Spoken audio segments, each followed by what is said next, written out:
Olá, sejam todos bem-vindos a mais uma videoaula da disciplina de Redes de Computadores 1. O tema da aula de hoje é Camada Física, Meios de Transmissão Guiados. Na aula de hoje falaremos especificamente de algumas características dos principais meios de transmissão guiados, tais como os pares trançados, cabos coaxiais, linhas de transmissão que utilizam a energia elétrica, as linhas de energia elétrica e as fibras óticas. Falando um pouco então sobre a camada física de uma maneira geral, o objetivo da camada física é transmitir um fluxo bruto de bits de uma máquina para outra. Vários meios físicos podem ser utilizados para essa transmissão. Cada meio físico tem as suas próprias características, como largura de banda, atraso, custo, facilidade de instalação e manutenção. Tais características têm que ser levadas em consideração quando for ser escolhida qual tipo de rede vai ser instalado em um determinado ambiente. Os meios físicos eles podem ser separados em dois grandes grupos, os guiados e os não guiados. A aula de hoje vai concentrar nos meios guiados, basicamente nos meios baseados em cobre, na rede elétrica e nas fibras óticas. Meios magnéticos. Os meios magnéticos são uma forma alternativa de transportar informação. Elas são utilizadas quando não existem enlaces de alta velocidade e existe uma necessidade de transferência de informações de forma rápida. Então, por exemplo, entre dois prédios que estão em pontos opostos de uma cidade, onde não existe uma conexão de banda larga, é intuitivo que se use mídias magnéticas para transmitir informações de um computador, coloque essas mídias magnéticas em um carro, leve lá para outro prédio e descarregue ela no computador. Isso porque muitas vezes grandes quantidades de dados demorariam muito tempo se fossem trafegados em enlaces de pouca velocidade.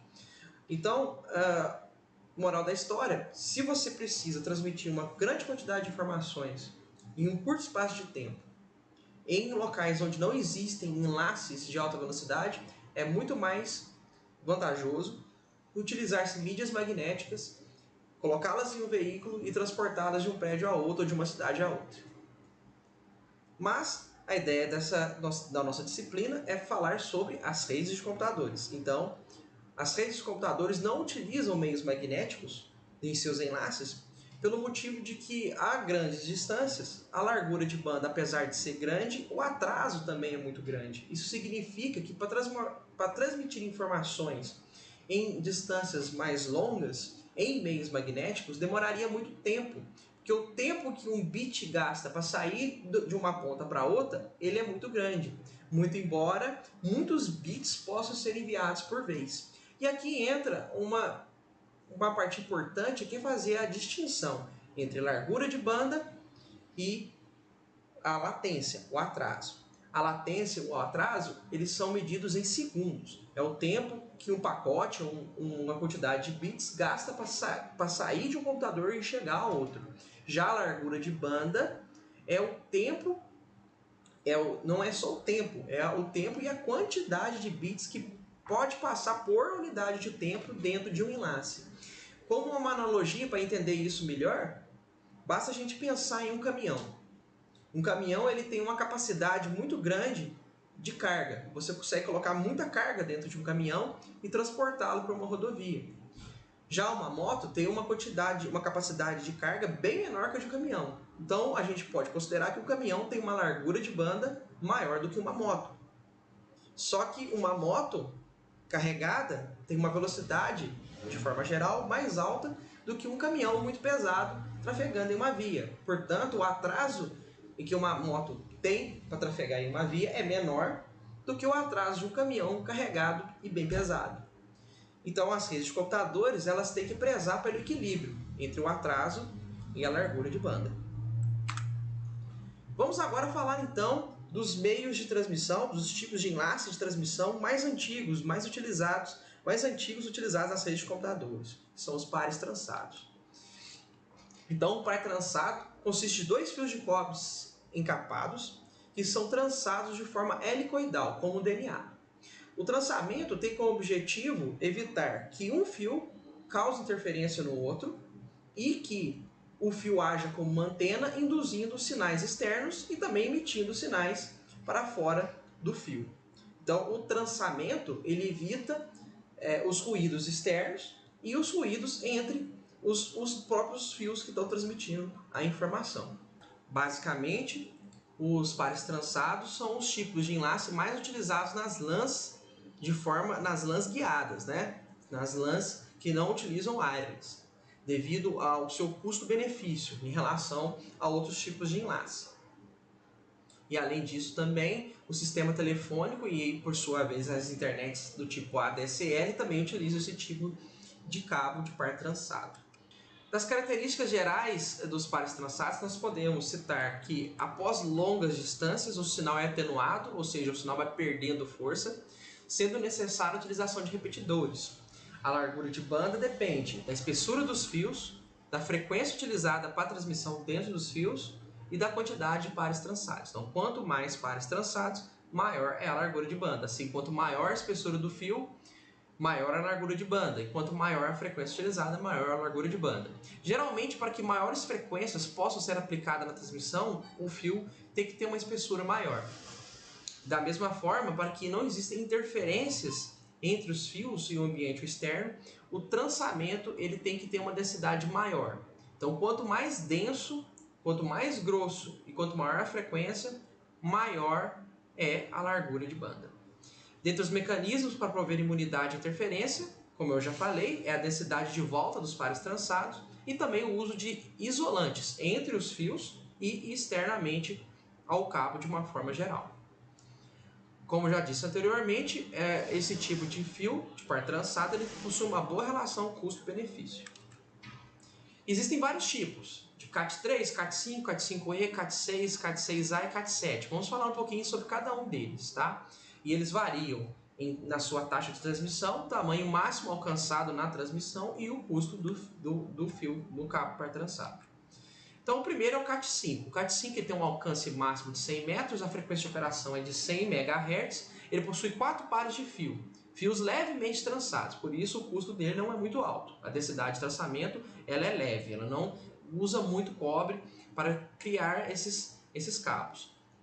Existem dois padrões, o 100 base TX, que é o Fast Ethernet, e o 1000 base T, que é o Gigabit Ethernet.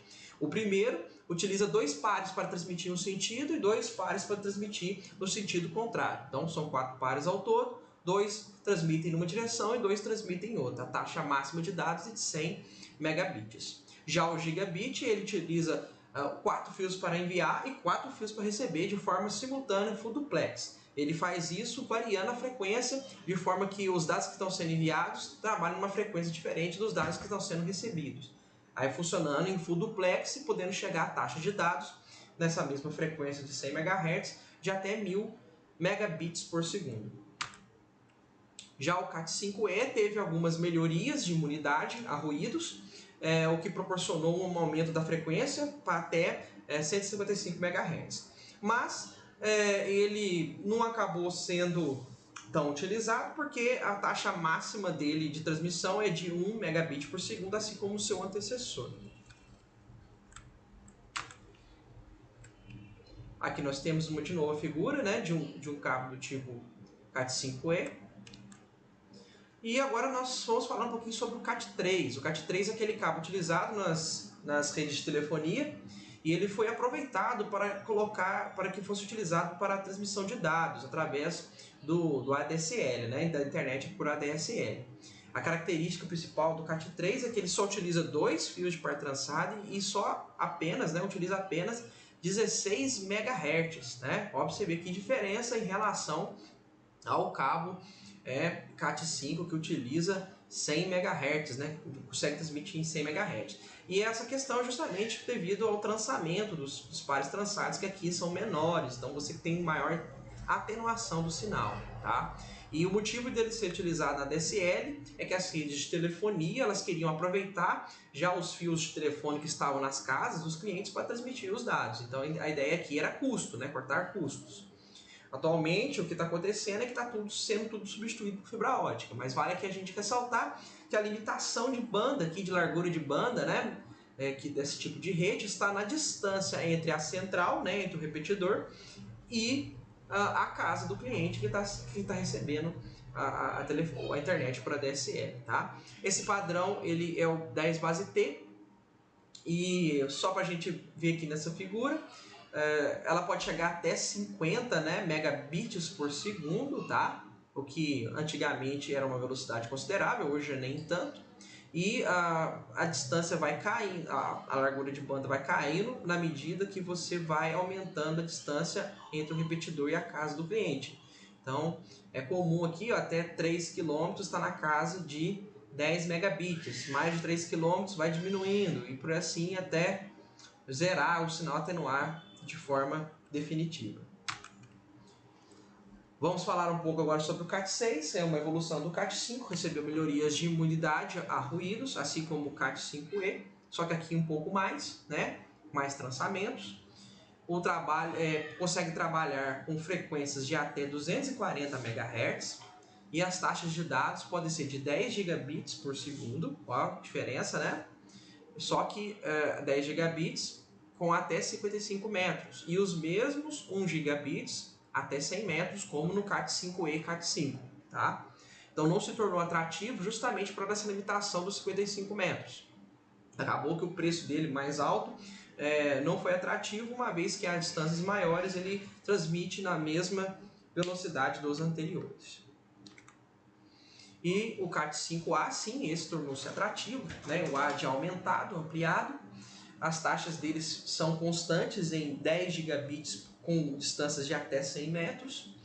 E frequência, ele trabalha na frequência de 500 MHz. E para ele trabalhar nessa frequência mais alta, foi necessário colocar um isolante entre os pares trançados para que um fio não causasse interferência, né? Um par de fio não causasse interferência em um outro par, né? Aqui também tem 4 pares trançados, assim como os seus antecessores, tá? É só o Cat3 que tem 2 pares trançados, o Cat5 e o Cat6 são 4 pares trançados, e a diferença é que nesse aqui, no Cat6A, tem um isolante, que é um plástico, tá? Que vai no interior, separando os pares trançados.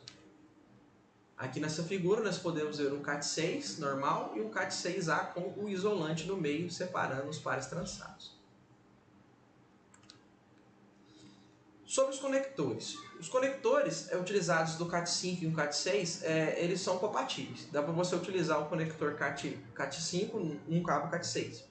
Mas isso não deve ser feito, porque se você usar um conector RJ45 num cabo Cat6, ele vai funcionar na velocidade de um Cat5. Tá? O cabo Cat6 ele vai ser limitado a sua velocidade ao Cat5. Porque tem algumas diferenças. Nos conectores Cat5, os fios são dispostos lado a lado. No Cat6, eles são dispostos em zigue-zague para reduzir aquele efeito de interferência nos pares, né? O efeito crosstalk. Nos conectores Cat6, utilizam novos materiais e suportam frequências mais altas e introduzem menos ruído no sinal. Aqui nós temos exemplo de um RJ45 Cat5 e um RJ45 Cat6, tá? Não dá para ver muito bem aqui na figura, mas aqui você não tem trançamento, tá? Nas pontas, e aqui os contatos são trançados para evitar o efeito crosstalk. Aqui são conectores fêmea para Cat5 e Cat6. E nós temos uma outra variação de pares trançados, que é os pares trançados com blindagem, para ambientes em que você tem muita interferência eletromagnética, muita interferência externa, tá? E eles são basicamente o FTP, que é o Foil Edge Twist Pair, STP, Shield Edge Twist Pair, e o SFTP, que é o Screen Edge Foil Edge Twist Pair. Então, falando aqui do FTP, ele tem uma capa metálica envolvendo os pares, e em cima dessa capa metálica uma capa plástica. O STP ele tem uma capa metálica em cada par de forma individual, diferente do seu antecessor, que é uma capa envolvendo todos os pares. Então aqui propõe uma maior imunidade a ruídos. E um mais ainda, né, que é o SFTP, que é utilizado nos cabos de categoria 7, ele possui uma capa metálica envolvendo todos os pares e uma capa metálica por par. Esse é o tipo mais isolado de blindagem que existe para os cabos de par trançado. Nós também temos conectores RJ45 blindados para esse tipo de situação. Vamos agora falar um pouco sobre cabo coaxial. Os cabos coaxiais são um tipo de cabos utilizado em redes metropolitanas, possuem então um longo alcance na sua transmissão de dados, né? E esse longo alcance justamente devido a um fio mais grosso e uma maior imunidade proporcionada à sua proteção externa, tá? Na sua versão DOCSIS 3.1 ele consegue alcançar taxas máximas de até 10 gigabits por segundo, tá?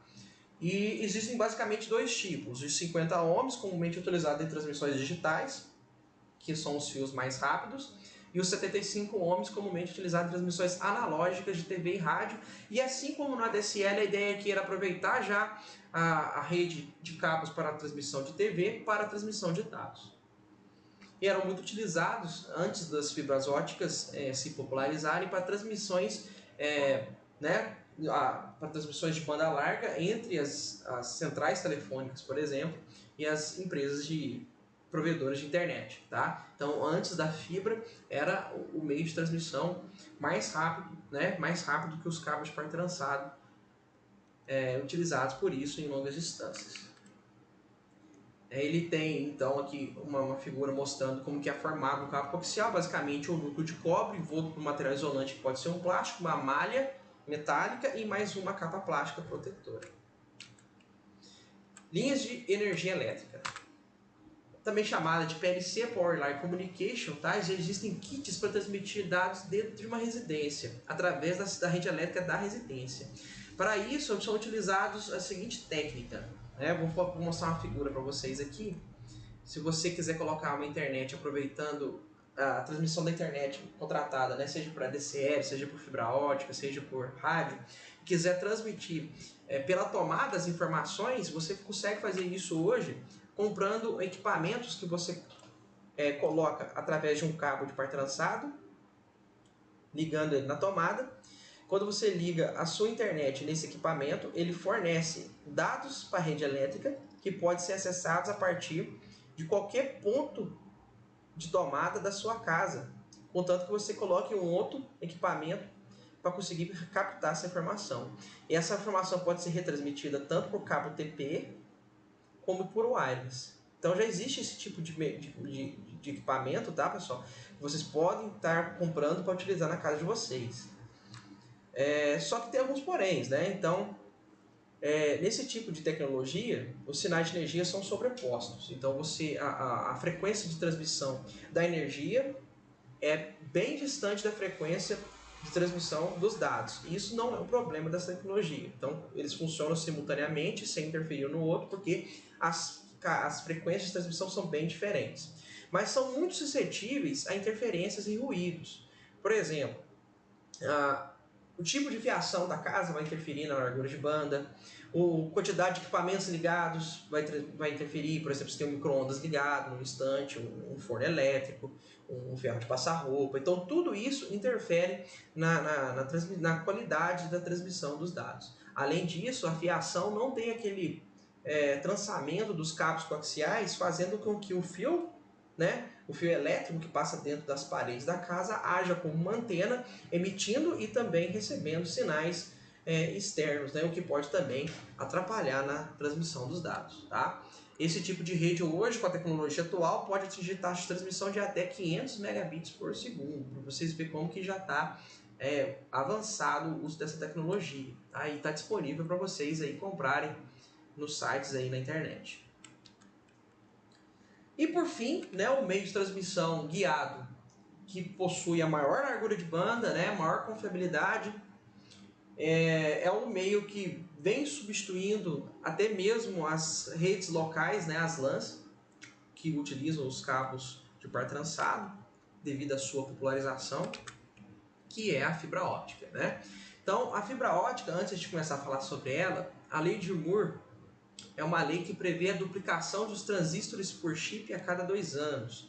Um exemplo da aplicação da lei de Moore é que em 1981 o PC ele tinha uma velocidade de processamento de 4,77 MHz. Para 2009, essa capacidade passou para um computador com 4 núcleos operando a 3 GHz, um fator de ganho de 2.500, ou seja, 16 vezes por década.